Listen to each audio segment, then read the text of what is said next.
Pernahkah saudara merasa pikiran saudara penat, emosi saudara tidak stabil, dan jiwa saudara seolah-olah retak oleh tekanan hidup yang tidak pernah habis?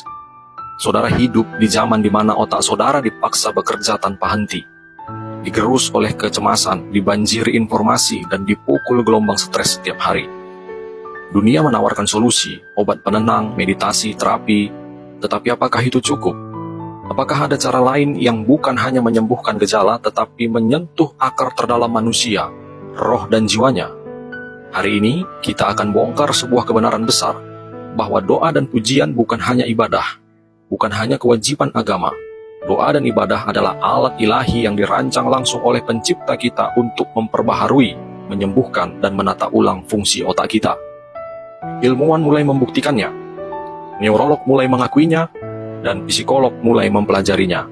Tetapi tahukah saudara, Alkitab kita sudah menyatakannya sejak ribuan tahun lalu. Jadi sebelum saudara menyerah pada depresi, ketakutan, atau kehampaan mental, dengarkan ini baik-baik. Karena mungkin inilah rahasia kesembuhan dan pemulihan hidup saudara yang selama ini saudara cari. Halo, Shalom umat pemenang. Saudara-saudara yang terkasih di dalam nama Tuhan Yesus Kristus, di tengah dunia yang bising, penuh tekanan, kekacauan, dan kegilaan mental, banyak orang berteriak dalam diam, "Tuhan, aku lelah." Otak saudara, pusat pengendali hidup saudara, semakin terkikis oleh stres, kecemasan, dan keputusasaan. Tetapi ironisnya, banyak orang lebih percaya obat tidur daripada doa malam, lebih mencari podcast motivasi daripada pujian syukur kepada Tuhan. Roma 12 ayat 2 bukan sekedar nasihat rohani biasa.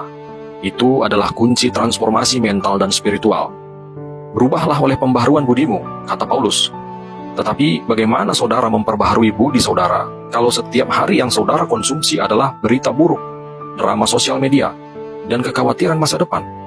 Saudara membiarkan pola pikir dunia mengisi ruang otak saudara. Padahal yang saudara butuhkan adalah firman yang memperbaharui dan menata ulang sistem berpikir saudara. Saudara lupa bahwa doa dan pujian bukan hanya ritual agama, itu adalah senjata mental. Itu adalah terapi surgawi yang mengubah otak saudara dari medan perang menjadi taman perjumpaan dengan Tuhan. Saat saudara berdoa, saudara tidak hanya berbicara kepada Tuhan, tetapi sedang melatih otak untuk fokus, taat, dan selaras seirama dengan surga. Saat saudara memuji, saudara membalikkan arah fokus dari masalah kepada Sang Pemegang Kendali. Seorang mantan tentara Amerika yang menderita PTSD berat, dalam dokumenter yang dikaji oleh New York Times, menceritakan bagaimana ia mulai membaca Mazmur dan menyanyikan lagu pujian setiap pagi. Dalam 3 bulan, ia merasa lebih damai dibandingkan setelah bertahun-tahun terapi. Saat ditanya, apa yang berubah? Dia menjawab, "Saya tidak merasa sendirian lagi di dalam kepala saya." Studi dari neurologi mengatakan, otak mengalami perubahan nyata saat berdoa. Penelitian fMRI dari Dr. Andrew Newberg, seorang neurolog dari University of Pennsylvania, menunjukkan bahwa doa intens dan pujian dapat mengaktifkan area prefrontal cortex, pusat logika, moralitas, dan empati.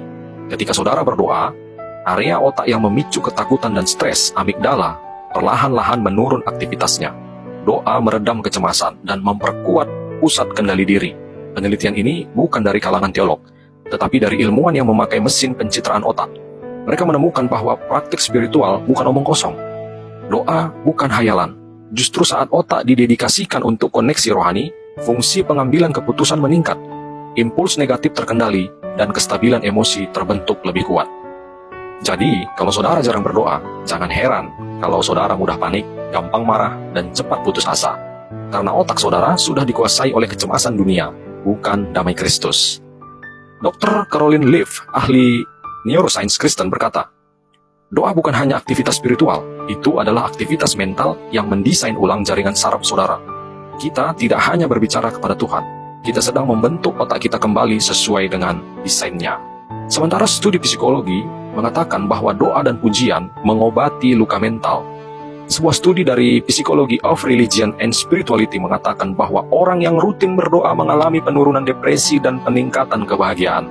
Bahkan dalam penelitian tahun 2023 yang diterbitkan oleh PubMed, doa terbukti meningkatkan emosi positif seperti kasih dan pengampunan, dan membantu menyembuhkan trauma psikologis.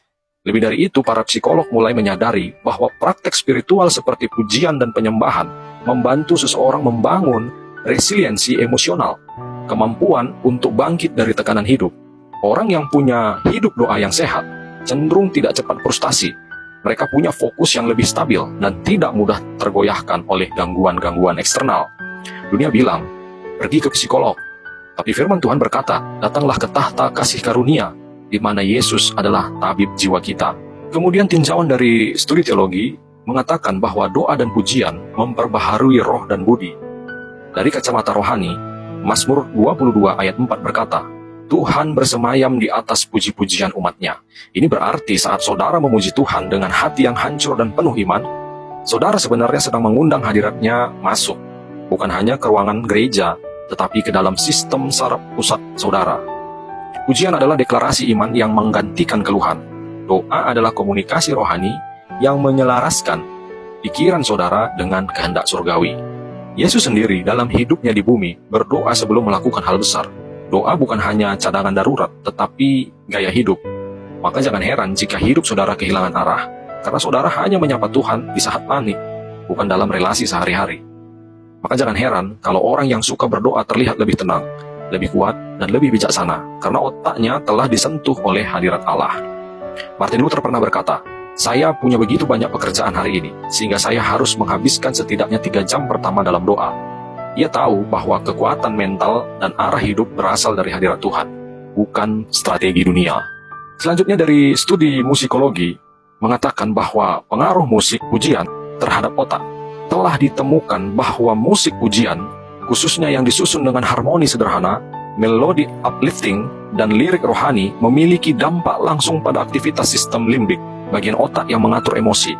Musik rohani memperkuat koneksi antara otak kiri, logika, dan otak kanan, emosi, sehingga menciptakan keseimbangan mental dan kedamaian. Penelitian dari McGill University di Kanada menunjukkan bahwa mendengarkan musik spiritual memicu pelepasan dopamin, neurotransmitter yang berhubungan dengan kebahagiaan dan motivasi. Bahkan dalam pemindaian otak, pujian yang dilakukan dalam komunitas, misalnya saat beribadah, menciptakan sebuah resonansi otak yang sinkron antara orang-orang yang menyanyi bersama. Artinya, musik pujian menyatukan gelombang otak dan memperkuat koneksi sosial dan spiritual. Musik pujian juga mempermudah otak dalam menghafal firman. Inilah sebabnya banyak ayat Alkitab disusun dalam bentuk lagu sekolah minggu, karena musik adalah jembatan antara memori jangka pendek dan jangka panjang. Jadi saat engkau menyanyikan Great is thy faithfulness atau sungguh besar setiamu, saudara sedang menyuntikkan firman Tuhan langsung ke dalam sistem saraf otak saudara. Plato pernah berkata, musik adalah obat bagi jiwa yang gundah. Tetapi kita tahu lebih dalam, musik pujian bukan sekadar obat. Itu adalah bahasa rohani yang menjembatani langit dan bumi. So kesimpulannya saudara-saudara yang terkasih di dalam nama Tuhan Yesus. Saudara, dunia ini penuh suara bising. Tetapi hanya satu suara yang mampu menyembuhkan jiwa dan memperbaharui otak pikiran saudara. Suara Tuhan yang saudara dengar dalam doa.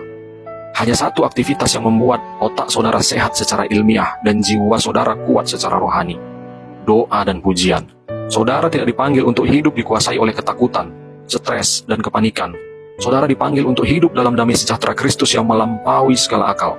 Maka jangan biarkan pikiran saudara jadi sarang kecemasan. Biarkan doa dan pujian jadi pintu masuk Roh Kudus ke dalam sistem pikiran saudara. Berhentilah mengandalkan kekuatan sendiri.